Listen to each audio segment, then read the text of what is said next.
Welcome to the deep dive. Today, we're plunging into a concept that feels incredibly relevant right now.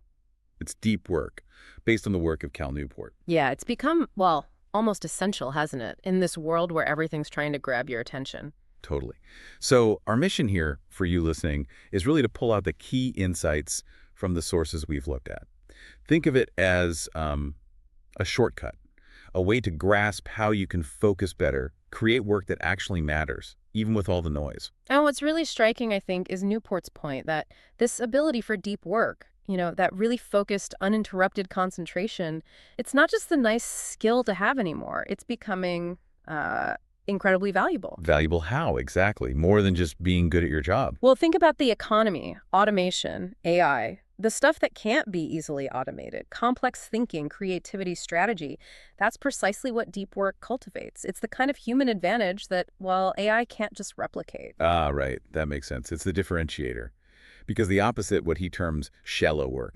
That's the easy stuff, isn't it?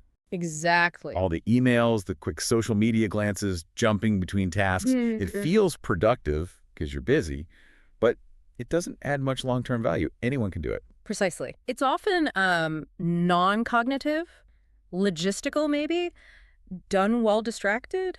Deep work, on the other hand, it's hard, it's cognitively demanding, it pushes your abilities. That's where you produce new values, solve the really tough problems, master difficult skills. Okay, so the value proposition is clear. Deep work, good, shallow work. Less good, or at least less valuable. But achieving that uninterrupted high concentration effort, that sounds, frankly, a bit like finding a unicorn for most of us. Huh, yeah, it can feel that way. Where do you even start? How do you find the time or build that mental muscle? Well, the sources, particularly Newport's work, lay out some strategies, like a roadmap, really. The roadmap to the superpower. I like that. Right, and the first rule is pretty straightforward, deceptively so. Work deeply. Okay, but how? It's about structure, creating rituals, routines around your deep work sessions.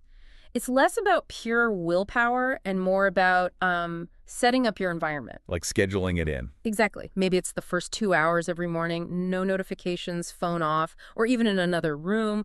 Or maybe it's a specific place, a certain chair, a library, a coffee shop that signals to your brain. Yeah. Okay, now it's focus time. Building habits to minimize the friction, basically. Yes, you're architecting for focus, not just hoping it happens. That makes a lot of sense. Like training for a mental marathon. But okay, here's a challenge I know I face, and probably many listeners too. Our brains, they crave input now, don't they? We're so used to stimulation. Oh, absolutely. Constant novelty. So how do you fight that internal itch, that urge to just quickly check your phone or open a new tab? Well, that leads directly into the second rule, which might sound a bit counterintuitive at first. Okay. Embrace boredom. Embrace boredom. Yeah. That doesn't sound very appealing. Huh. No, it's not about enjoying being bored. It's about building tolerance, training your mind not to immediately reach for distraction the second things get quiet. So like mental resilience training. Exactly. Think about those small moments, waiting in line at a red light, waiting for the kettle to boil. Instead of instantly grabbing your phone, just wait. Notice your thoughts. It's like a little workout for your focus muscle.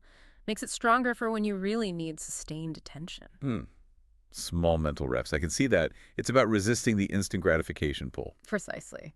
Okay, now, the next rule from Newport. This is the one that often gets people talking, maybe even a bit defensive. Yes. He suggests we quit social media.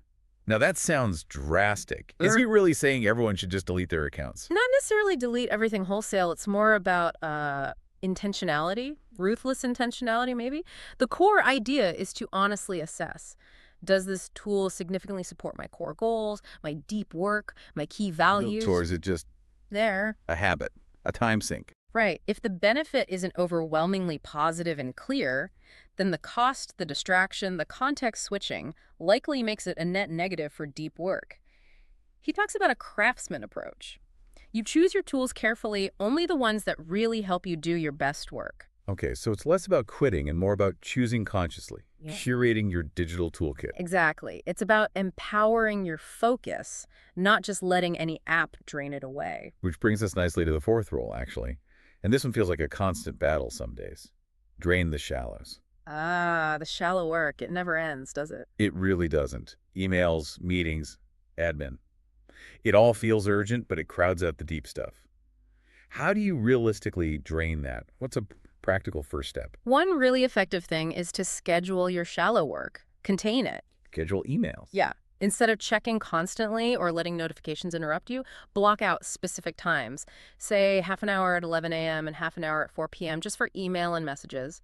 Outside those blocks, you don't touch it. You protect your focused time. So you're putting boundaries around the shallow stuff, stopping it from leaking all over your day. That's the idea. Actively manage it, don't let it manage you. It connects back to that bigger picture of prioritizing the deep, valuable work over just being busy. It sounds simple when you lay it out rule by rule, Mm-hmm. but actually doing it, that's the challenge. That's always the challenge, isn't it? Implementation. But the big takeaway here, the thing that really resonates, is that this capacity for deep work, it genuinely feels like a superpower now. It absolutely is, especially when you look at, modern work environment. Like open offices. Yeah, or just the constant expectation of connectivity. Social media feeds, endless notifications, they're often designed for interaction maybe, but they can be terrible for concentration. Right. True focus often requires, well, solitude, uninterrupted time. It does, and that means rethinking what productivity even looks like. It's less about being constantly available and responsive. And more about periods of sustained, deep concentration. Precisely. Success, real progress, it doesn't usually come from just flitting between tasks or reacting all day. It comes from that deep focus. Right. So whether you're, I don't know, a student wrestling with complex ideas or someone trying to innovate at work, an artist, an entrepreneur. Pretty much anyone trying to do meaningful work in this distracting world. Yeah, this concept really hits home. And that's why deep work feels like more than just a productivity system. It's framed almost as a manifesto. Manifesto for a focused life. Yeah, a call to take your work seriously, to value your time, your attention, and really protect your mind from all the stuff that tries to dilute it. That's a powerful way to put it. Protect your mind. Which Yeah. leads us to a final thought for you, the listener, to maybe chew on. If deep work is this manifesto, this call to respect your time and focus, what's one specific daily habit, even a tiny one, that you can maybe adjust? Starting today, how could you begin to consciously drain the shallows just a little bit, to carve out and protect some of that valuable deep work time? Yeah, think about how these ideas might actually fit into your life, your work. Maybe it's about creating your own small ritual, or perhaps just noticing those moments where you could choose not to reach for distraction, embracing that little bit of boredom. Or maybe it's time to just take a harder look at your relationship with some of those digital tools. Which ones truly serve you?